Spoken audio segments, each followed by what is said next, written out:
See, our Zipcaster goes and gets a pick on the leader. So, you know,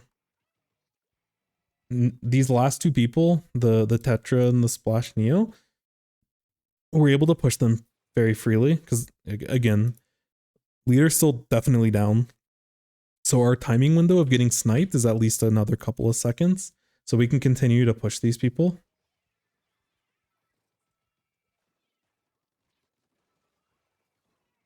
Nice. Are we able to get KO? Oof. Nice. Nice shots. Alrighty, so we're looking at team comps. Both teams play some interesting ways. With gloogas, we do have a Booyah Bomb, and we have like some aggression. And I would expect from our gloogas to be able to play around their walls really well and take space really well. Gloogas do a really good job. So like on offense, we might even see them drop at the beginning. I don't know what their opening is going to be, but a lot of times I'll see gloogas drop and they'll like move forward this way. They'll get a wall down, like their splash wall, and they'll like roll into it, and they're like rolling, and they have shots with their those are glooga shots. They're able to do it safely from behind a wall, and I know that their mechanics are going to be super good on gloogas. So, but we're able to play with missiles. This is probably an adaptation in the scrim because they Johan likes to play a lot of leader, and missiles are a good counter specifically for the leader. We've played against a lot of teams that will immediately switch. We'll play them in a tournament and we'll be, you know, Sun's on our team, who's like a really good leader player. We'll like win game one and then they immediately switch to missiles and we're in trouble. We're in pain. So they do have like an answer. They have to make sure they can follow up, but you know, they have the resources with the Stamper, with the gloogas, and with the crab to be able to follow up with missiles. So they definitely have the tools to deal with them, but there is a lot of potential aggression from gloogas and from the brush. Another thing about the K specifically is their brush, who goes by like Moxie or Junkie. They play super ratty, but like very smart. They're probably one of the scariest octobrushes that will catch you off guard in a lot of moments. So I would expect them in a lot of spots to play it a little bit slower and look for those opportunities. Both teams are looking for potentially aggressive plays. So the way that they position and like the fights they take and who they take against fights is going to be really important. This is a very technical. Both these comps are relatively hard to execute in unison. Or as a team, us playing around missiles is going to be pretty important. So, anyways, I want to go to there. Yeah, as I mentioned, a lot of times glooga likes to play around this left side. Ooh, that's tough. Nice, this is awesome. You know, I'll try to give some feedback, but I also want to make sure I'm highlighting really heads up plays from these players. So the first thing that I want to highlight here is the fact that we're just sitting here. A lot of times, and I'm actually interested in why they didn't go for it. Maybe it's a little bit less safe because like maybe leader gets set up in time. But a lot of times I'll see them like, again, throw the splash wall here and then they'll like roll into it. And so they're still safe behind the wall, but they can take more space. Realistically, it's probably back here. But instead of playing the far left, maybe because they were playing with a Stamper as well, and maybe they were scared about early Tetra. I don't know. They're not here, so I can only speculate. They're sitting at the very top of this wall to get information. They see where the leader is. They see where people are dropping. And I think there's someone else that's like coming over here potentially. But you know, you can get a good vantage point about what's going on because you're at this point, we can't really go for the wall play because leader's already set up currently. And that can change, you know, moment to moment. But we're sitting and waiting for a potential opportunity. And then after the shot, now that they like when they know the leader's focusing on their Stamper, and so now they're kind of stuck. So in this kind of scenario, you can potentially back up. Like if you jumped out in this situation, I wouldn't blame anyone. But this is a really smart play from the gloogas. The Tetra dropped in, and they want to continue this play. So us pre-firing here prevents them from being able to move. And you know, if they start going wider than the pre-fire, then we can back up at that point because we can visually see it. And if they start coming around this way, then we can see it. And if we shoot here for a little bit and then they don't show up, eventually we want to stop because there's a chance that, you know, they could come up from over here and then roll down and catch us off guard. But I love us hitting, you know, going for the pre-fire, just a couple of shots in this spot because the time they understand the timing windows and they're able to get a free pick out of it. So instead of backing up and giving up left stack and most of mid for free, we're now in like a pretty decent spot. Yeah, and this is where we start playing around the walls. It's a really, really like, there's so much adaptation in that opening. I love to see it.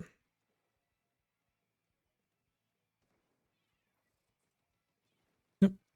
Yeah, and they're able to play very, very safely. Yeah, that's just like, they're still playing around this wall and are able to isolate the Tetra.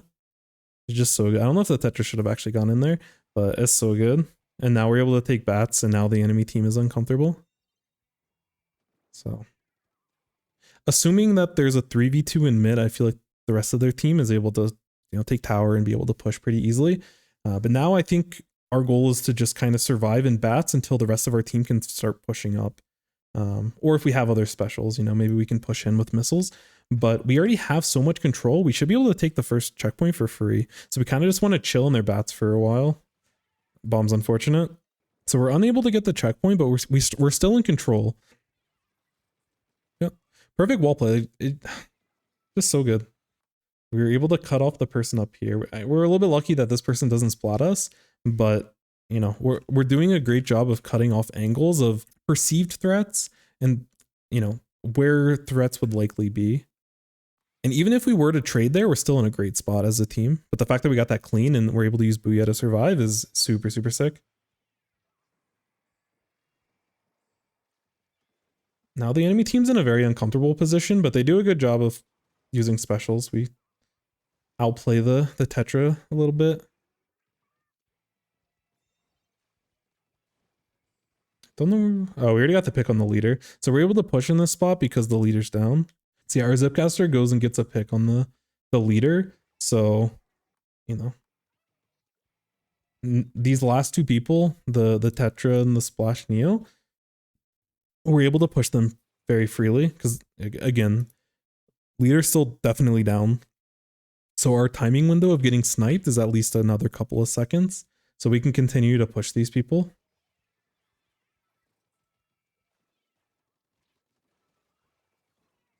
Nice. Are we able to get KO? Oof. Nice. Nice shots. Yeah, that's one of the really nice things about this glooga play. And I know that they've played a lot of glooga, you know, like they're very comfortable with the weapon. And you can see in these scenarios, like they never are like really panicking. They're pretty calm and collected. And especially when you have a splash ball as a sub, if you can stay very like calm and play around your splash ball, you can stay alive and put the enemy in really, really bad situations. You know, you just like know what to focus on. You throw Booyah bombs so you can isolate both targets. Fortunately, you're able to get the pick on the Tetra, you know, and then you're able to get that pick. At that point, you get overwhelmed, but that's a really good push. Almost a potential KO, but very, very nice. And so these are the types of spots where we need to be careful about the enemy team. You know, we have to be careful about the sharking Octobrush. They still have to paint, so it's going to take some time, but we're having to run into a leader. We're having to run into potential sharking targets, and we don't want to take this push too fast. We want to make sure that we're playing around their specials and only take the space that's like safe for us. Yeah, and you can see here, like we're aware of those threats, and that's why we end up going for this type of play. It's a little bit of a gamble, but because we can potentially get punished when we initially go for the, like, I think this is okay, but this right here, and then we roll back, this is a potential gamble, but it's calculated. We have a play in mind. We're trying to bait them into showing themselves, and that's why we're able to get this wall and play around it. And we actually get the Octobrush to bite. Now they're stuck, so they have to jump. But they gave themselves enough space to get their wall set up out.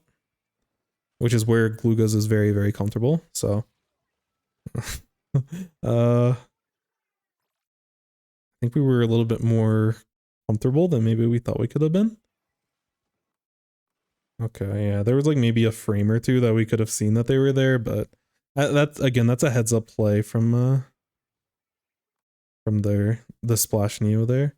And again, this is like this is the way that Decay really likes to play. They play super, like they take a ton of off angles and they have a very ratty nature to them. And the fact that you have to get paint in spots that a lot of other teams you wouldn't have to worry about, because there's a chance that, you know, there's a chance there's Splash Neo sitting here and is ready to take a fight with you if you keep trying to push forward with your 2 picks that you had. That type of play is really effective at slowing down momentum. And especially when you're down by as much as they are currently, you want to find an opportunity to really, you know, catch the enemy off guard. Because if the splash goes down in that spot over here and the rest of the team's pushing up, like they already made it to 3, so it doesn't really matter. But it does provide us an opportunity to still hold mid, even though it's a 2v4. And they were able to outplay a second person there, so we'll see how this goes. We're gonna have to play this really slow, and if the rest of our team is getting splatted while we're going for this, yeah. Okay, we cut our losses.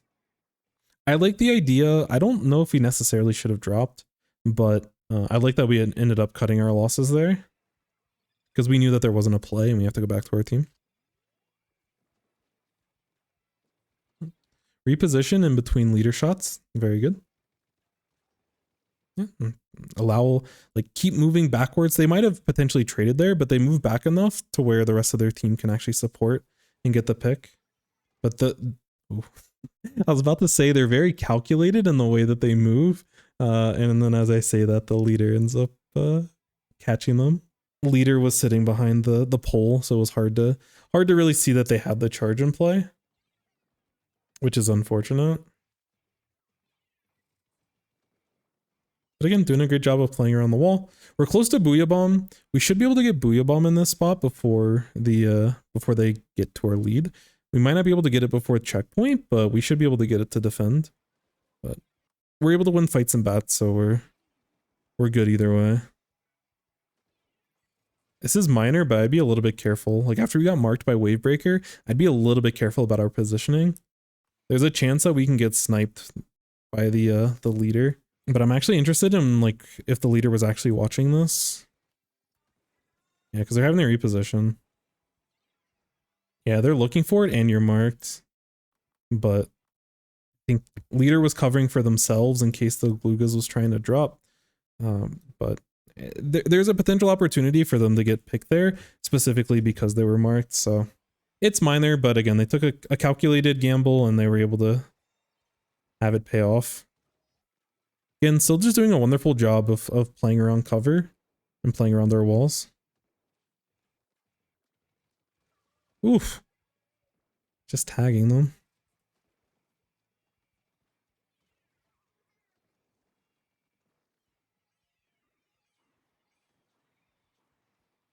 Yeah, and again, as we mentioned, like we have Booyah Bomb back, so if we need it again, we can.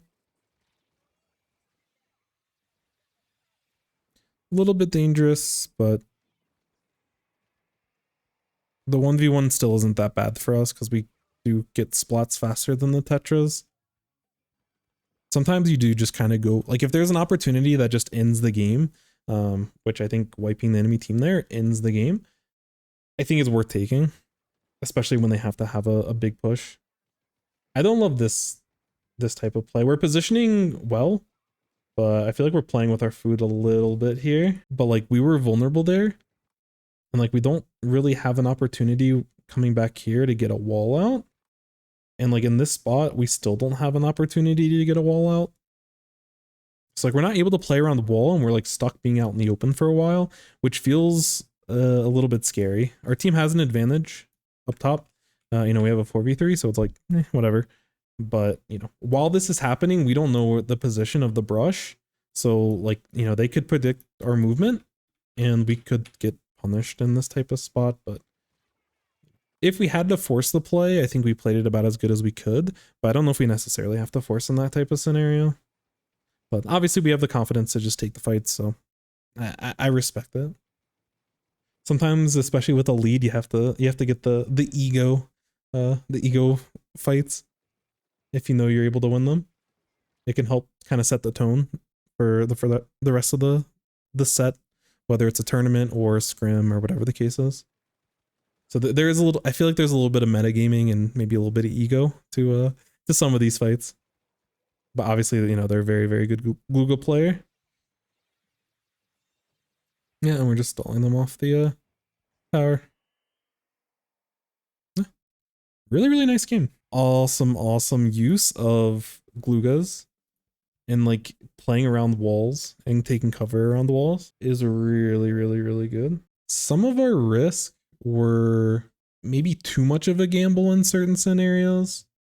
So like at the beginning, there's an example of a good risk and a not so good risk. So we end up sitting here and we're sitting on top of this wall and our stamper gets sniped by the charger.